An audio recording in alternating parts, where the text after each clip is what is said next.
በጥራጥሬና ቅባት እህሎች ምርት ከምስራቅ አፍሪካ ተወዳዳሪ ከማይገኝላቸው ተነጻጻሪ ከሌላቸው ሀገራት መካከል ኢትዮጵያም ቀዳሚዋ ናት። ይሁንና ምርትን እሴት ጨምሮ ወደ ውጭ ገበያ ማቅረብ ከሚለው ብሂል ጋር ተራርቃ መቆየቷም ተፈላጊውን ትሩፋት እንዳታገኝ ማነቆ ሆኖባት ቆይቷል።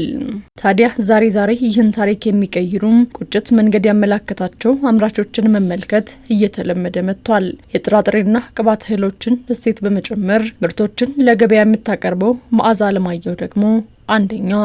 ያልተለመደ ነገር ግን የኒውትሪሽን ቫልዩ ከፍተኛ የሆነ እነ ካዛቫ ላይ ብርቱካናማ ስኳር ድንች ላይ ጥራጥሬና የቅባት እህሎች ላይ አኩሪ አተርንም ጨምሮ እነ ማሽላን በዳቦ መልክ በኩኪስ መልክ በዱቄት መልክ እና በኬክና በመፍን መልክ እያቀረበ ያለ ድርጅት ነው።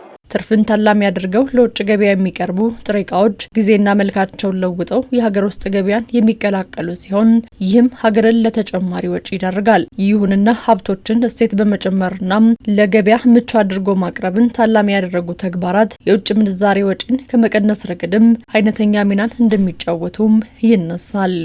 ኢትዮጵያ ብዙ ነገሮችን ኤክስፖርት ታደርጋለች። ደግሞ ኤክስፖርት ያደረገችው ምርት መልሳ ደግሞ ኢምፖርት የምታደርግ ሀገር ናትና 1 ኪሎ አኩሪ አተር እንግዲህ አሁን ላይ ያለውን ዋጋ ባላቅም 1 ሊትር ግን የአኩሪ አተር ወተት አምና ላይ 800 ብር ነው ኢምፖርት የምታደርገው። ስለዚህ እንደዚህ አይነት ድርጅቶች ትልቁ እንትናቸው ምንድነው? የውጭ ከረንሲ ያመጣሉ።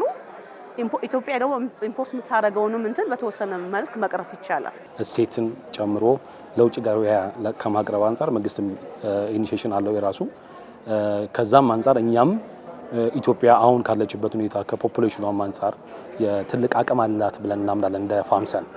ስለዚህ በተለይ ፕሮሰስ ከማድረግ አንፃር ብዙ ጊዜ ጥሬው ነው የሚላከው። ላይክ አሁን ዘይት ከውጪ ኢምፖርት እናደርጋለን፣ ግን እዚሁ ሀገር ላይ ብናምርት ለሱ የሚረዳም እኛ ደግሞ ማሽነሪዎችን ብናቀርብ የውጭ ምንዛሬ ከማዳን አንፃር እንዲሁም ኢምፖርት ሰብስቲቱት ከማድረግ አንፃር ትልቅ ፋይዳ አለው ብለን እናምናለን።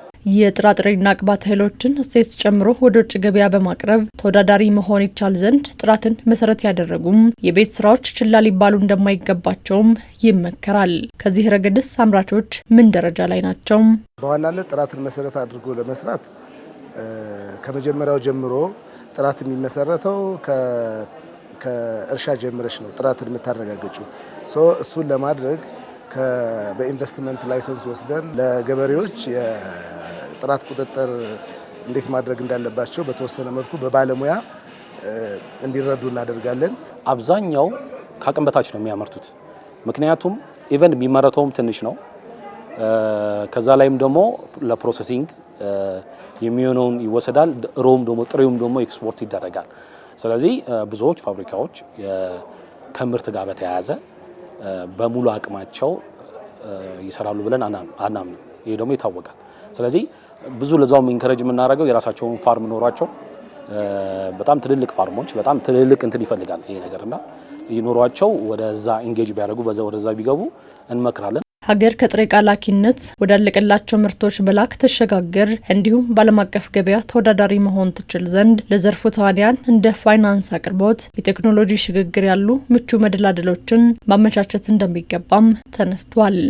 ዘላቂ የሆነ አገራዊ ጥቅም እንድናገኝ ዘላቂ የሆነ ትርፋማ የሆነ ቢዝነስ እንድንመራ ከተፈለገ እሴት ጨምረን መላክ አለ የሚባል ነገር አይደለም። ስለዚህ እሱን ማበረታታት መቻል ያስፈልገናል። ያን በምናደርግበት ጊዜ ከሌሎች ሀገራት ጋር ተወዳዳሪ መሆን እንችላለን። ብዙ ያደጉ ሀገሮች እሴት እንድንጨምር አይፈልጉም። ለምን? ያ ትርፍ ስለሚቀርባቸው። እኛ ደግሞ ጨከን ብለን የፋይናንስ አቅርቦቱ፣ የመሬት አቅርቦቱ፣ የቴክኖሎጂ አቅርቦት፣ የማሽነሪ ላይ መንግስት እገዛ አድርጎ ነጋዴው ወደዛ እንዲሄድ ሞዴል የሆኑ ነገሮች መጀመር መቻል አለባቸው።